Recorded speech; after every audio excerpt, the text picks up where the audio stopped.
मां पन्ना दाई को राष्ट्रमाता घोषित करने की मुहिम में जो नानजी भाई गुजर लगे हुए हैं, इसकी मुहिम के तहत ही आज कालिंजर ग्राम पंचायत में एक गोष्ठी का आयोजन किया गया। इस गोष्ठी में अपने गुजर समाज के भी कई प्रतिनिधि इसमें शामिल हुए हैं। उसमें मुख्य रूप से जो गुजर महासभा के राष्ट्रीय संगठन मंत्री बच्चू सिंह जी हमारे साथ में हैं। उनसे जानते हैं कि आखिर किस तरह से राष्ट्रमाता पन्ना दाई को घोषित करने के लिए पैरवी करेंगे।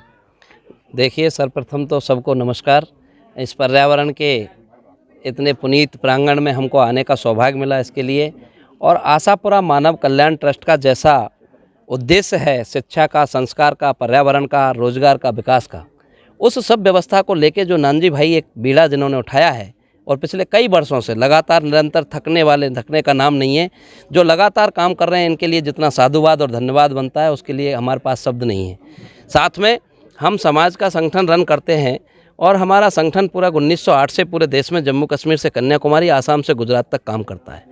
और इस संगठन के नाते आज जो इन्होंने ये बीड़ा उठाया है, ये हमारे समाज के इतने पुण्य कार्य करने के एक भागीरथ के रूप में, जो इस पर्यावरण के लिए भागीरथ कहूँ तो वो भी कम नहीं है, ये काम कर रहे हैं इस पुनीत कार्य में।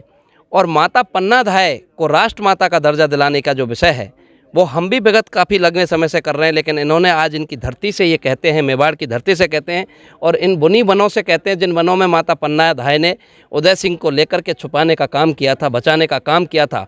और वो बचाने का काम केवल मेवाड़ के राजवंश को बचाने का नहीं, राजस्थान को बचाने का नहीं, हिंदुस्तान के देश को बचाने का काम, बचाने के लिए उन्होंने अपने बेटे का बलिदान दिया था, ना कि केवल मेवाड़ वंश को बचाने का। नहीं तो मुगलों का, इस साम्राज्य पे पूरा मुगलों का कब्जा हो चुका होता। अगर उदय सिंह को मां पन्ना दाई नहीं बचाती तो महाराणा प्रताप कहाँ से पैदा होते। जब महाराणा प्रताप पैदा हुए तो ऐसे रणवांकुर पैदा हुए जिन्होंने जो है मुगलों को जो है दांत खट्टे करने का काम किया। वो यहाँ पे उनकी पार नहीं पड़ पाई। और उस व्यवस्था को अगर किसी को एकमात्र श्रेय पूरे देश के अंदर इस व्यवस्था में जाता है, और राष्ट्रभक्ति और देशभक्ति की मूर्ति अगर इस हिंदुस्तान में कोई सबसे बड़ी है, जिसका ना कोई आगे है ना पीछे है, तो वो माता पन्ना दाई है। और उस माता पन्ना दाई को हम राष्ट्रमाता का अभी भारत की संसद में भी हमने उठवाया। साथ में इसको महासभा पूरा प्रण लेकर के आज आपके बीच में कहना चाहती है कि देश में हम एक राष्ट्रीय स्तर पर इसका एक आंदोलन की मुहिम के रूप में, इसका एक राष्ट्रीय संघर्ष के रूप में राष्ट्रमाता बनाने का प्रण लेते हैं। और उसी के साथ में इनको हम धन्यवाद देते हैं और इनके सहयोग के लिए इस पर्यावरण के काम में भी पूरा एड़ी से चोटी मिला करके इनके साथ पूरा जी जान से इसको सफल करना। इन्होंने जैसे यहाँ पे सबसे पन्ना दाई का एक मंदिर भी बनाने जा रहे हैं। पिछले 8 मार्च को इन्होंने यहाँ पे शिलान्यास किया है और अब उसके मंदिर बनाने के लिए तैयारी चल रही है। तो इसमें किस तरह से आज संगठन और सरकार से आप समन्वय बिठा के सही? ऐसा है, देखिए, आप जो अपने प्रयास कर रहे हैं वो तो वाकई में सराहनीय है ही। उनका जो शुरुआत करने का जो बीड़ा किसी का, कहते हैं ना, कोई भी व्यक्ति किसी काम को अगवा तो बनना पड़ता है, और वो अगवा आज हमारे नानजी भाई बने हुए हैं। और अगवा के साथ में समाज का एक एक बच्चा पूरा पूरब से पश्चिम, उत्तर से दक्षिण तक पूरा इनके साथ सहयोग करने में कहीं कोई कोर कसर नहीं छोड़ेगा। और साथ में सरकार से भी, चाहे राज्य की सरकार हो चाहे केंद्र की सरकार हो, हमारे संगठन के माध्यम से प्रतिनिधिमंडल मिलेंगे, प्रदेश की सरकार से मिलेंगे, प्रदेश के मुखिया से मिलेंगे, देश के मुखिया से मिलेंगे, संबंधित मंत्रालय से, जो संस्कृति मंत्रालय है उस व्यवस्था से मिलेंगे। हमारे संस्कृति मंत्रालय ऑलरेडी हमारे हाल ही में देवनारायण के जन्मोत्सव पर प्रधानमंत्री आए, उन्होंने अभी कॉरिडोर का विषय जो है प्लानिंग किया है। हम उसके साथ भी राष्ट्रमाता पन्ना दाई का जरूर जोड़ने का काम करेंगे और बड़े मजबूती से उनके साथ बात करके इस काम को पूरा जो है एक धरातल पर क्रियान्वित कराने का काम करेंगे। ये आज हम आपको कहना चाहते हैं। चलो, बहुत बहुत धन्यवाद। भगवान के 1111 जन्मोत्सव पर जब देश के प्रधानमंत्री यहाँ आए तो उन्होंने देखा कि भाई गुजर समाज का कौन सा ऐसा संगठन है जो देश में संगठन के काम पर बड़ा महत्वपूर्ण संगठन है और बड़े 113 वर्ष पुराना संगठन है। उस संगठन के राष्ट्रीय अध्यक्ष कौन है और प्रदेश अध्यक्ष कौन है। और इसका सौभाग्य मुझे लिखने का मिला कि मैंने एक चिट्ठी लिखी कि माननीय मेघवाल साहब, देश के प्रधानमंत्री का प्रोग्राम को केवल प्रदेश का प्रोग्राम बनाना है या राष्ट्रीय स्तर पर पहुंचाना है। और उन्होंने मेरी बात को स्वीकार किया। नानजी भाई, मैंने मालासेरी डोंगरी में उनको कहा कि ये प्रदेश का प्रोग्राम, मोदी जी का मैसेज प्रदेश में जाना चाहिए या देश के गुजर में जाना चाहिए, आप क्या चाहते हैं। उन्होंने कहा बिल्कुल राष्ट्रीय स्तर पर मैसेज जाना चाहिए। तो मैंने कहा राष्ट्रीय स्तर पर मैसेज जाना चाहिए तो कम से कम मेरे नियर बाई जो आसपास के 5 राज्यों के प्रदेश अध्यक्ष आपके कार्यक्रम में मोदी जी के साथ में हो और और मेरे राष्ट्रीय और प्रदेश के अध्यक्षों को उनके साथ में अगर साझा मिले तो ये बात पूरी देश में एक हवा की तरह फैलने का काम करेगी कि देश के प्रधानमंत्री उनके इष्ट देव के जन्मोत्सव पर आ रहे हैं। ये एक बड़ा विषय है, एक ऐतिहासिक विषय है और वास्तव में गुर्जर समाज इसको एक ऐतिहासिक के रूप में मान रही है, जो भूतो न भविष्यति।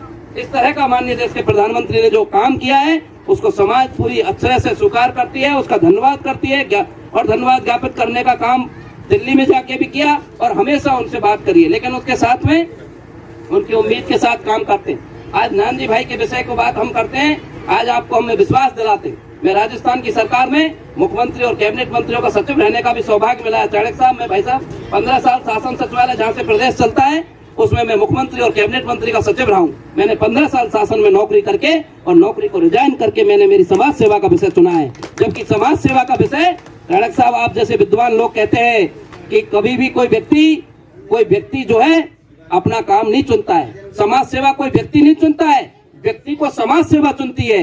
समाज सेवा व्यक्ति नहीं चुनता, व्यक्ति को समाज सेवा चुनती है कि मुझसे समाज सेवा किस व्यक्ति से करानी है। ये सच्चाई है, ये बिल्कुल कड़वा सच है। तो इसलिए आपके लिए मैं आपको दावा कहता हूँ, हमारे प्रदेश अध्यक्ष बहुत मजबूत है, उन्होंने आपको कहा है हम आपको समाज के संगठन की तरफ से तो पूरा भारी बहुमत के साथ आपको जी जान से सहयोग इस कार्यक्रम में, इस पुनीत कार्य में करेंगे ही करेंगे, लेकिन साथ में सरकार से भी जहाँ बात करनी होगी वहाँ आपके दो हाथ मुख्यमंत्री से हो, चाहे जल संसाधन मंत्री से हो, चाहे वन पर्यावरण मंत्री से हो, आपके साथ में हमारा प्रदेश का पूरा प्रतिनिधिमंडल जाके आपकी बात को मजबूती से रखेगा। आप बस हमें लेके समय बताएं कि कब आपके साथ में चलना है और इस विषय को हमें आगे बढ़ाने का काम करना है, जिससे सरकार से भी सहयोग ले, समाज से भी सहयोग ले और आपकी इस विषय को हम मजबूती प्रदान कर सके और इस अभियान को आगे बढ़ा सके।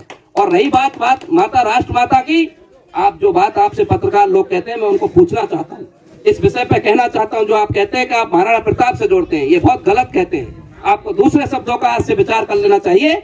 ये मैं कहता हूँ क्योंकि मैं इस कर्मवीर हूँ कि अगर पन्नाधाय नहीं होती तो महाराणा प्रताप नहीं होते, उनके पिताजी जब उदय सिंह नहीं होते तो महाराणा प्रताप कहाँ से आते। तो उदय सिंह को बचाने वाली राष्ट्रमाता, उनसे बड़ा कद है उनका, लेकिन क्यों ना कहीं कोई शासन में, राज्य में, चाहे प्रदेश की सरकार हो चाहे केंद्र की सरकार हो, उन्होंने कमियां की है कि राष्ट्रमाता पन्नाधाय को जो दर्जा मिलना चाहिए था वो दर्जा नहीं मिला। और इसके लिए हाल ही में मैंने भारत के जो है उच्च सदन कहा जाता है राज्यसभा, माननीय सुरेंद्र नागर राज्यसभा सांसद को मैंने पत्र लिख के दिया इसी महासभा के लेटर हेड पे, और माननीय उपराष्ट्रपति जगदीप धनखड़ के सामने पन्नाधाय का क्वेश्चन मैंने लगवाया और वो बोले, उन्होंने रखा ये महासभा के लेटर से मैंने ही लिख के दिया था, हमारी कमेटी ने पूरा तय करके दिया था। और उसके उन्होंने मजबूती से उठाया जब जगदीप धनखड़ साहब हमारे उपराष्ट्रपति महोदय बोले कि भाई मैं भी चित्तौड़ सैनिक स्कूल का स्टूडेंट रहा हूं, उन्होंने बीच में उनको रोकते हुए बोला, तो उन्होंने कहा मैं इस विषय को बहुत गहराई से जानता हूं। तो अब तो गहराई से जानते हैं देश के उपराष्ट्रपति महाराज महोदय और जो राज्यसभा के सभापति हैं, उन्होंने इस विषय को जरूर संज्ञान में लिया होगा, उस विषय पर भी आगे काम बढ़ रहा होगा। और मैं एक चीज और कहना चाहता हूँ, कोई इस विषय को केवल मेवाड़ तक न जोड़े। ये राष्ट्रभक्ति और देशभक्ति का इससे बड़ा कोई उदाहरण इस देश में न भूतो न भविष्यति, न होगा, न हुआ, न होगा कभी भी। क्यों? इस देश के लिए, इस देश की रक्षा करने के लिए राष्ट्रमाता पन्नाधाय थी, जिसने सोचा था कि अगर ये वंश खत्म हो जाएगा तो ये मेवाड़ नहीं, ये देश खत्म हो जाएगा। और इस देश को खत्म ना करने के लिए उन्होंने अपने बेटे को हंसते हंसते अपनी छाती को वज्र की छाती बना के, पत्थर की छाती बना के, और इस देश के रक्षा करने के लिए महाराणा प्रताप जैसे बेटे को जन्म दे उदय सिंह जी को बचाने का काम किया। ये राष्ट्रभक्ति और देशभक्ति का इससे बड़ा उदाहरण इस हिंदुस्तान में कोई हो नहीं सकता है। बिल्कुल इनको राष्ट्रभक्ति का मिलना चाहिए। उनका सम्मान बहुत हुआ, उनके सम्मान के साथ राष्ट्रमाता पन्नाधाय का सम्मान एक महत्वपूर्ण सम्मान है। इसको देश में ले जाने का काम आज अखिल भारतीय गुर्जर महासभा आपसे वचनबद्ध होती है। इसको हिंदुस्तान के अंदर अगर इसको नक्शे पे उठा के हम नहीं उठाएंगे, हिंदुस्तान के जम्मू कश्मीर से लेकर कन्याकुमारी, आसाम से गुजरात तक हर मंच से पन्नाधाय को राष्ट्रमाता का दर्जा देने की बात ये महासभा उठाई।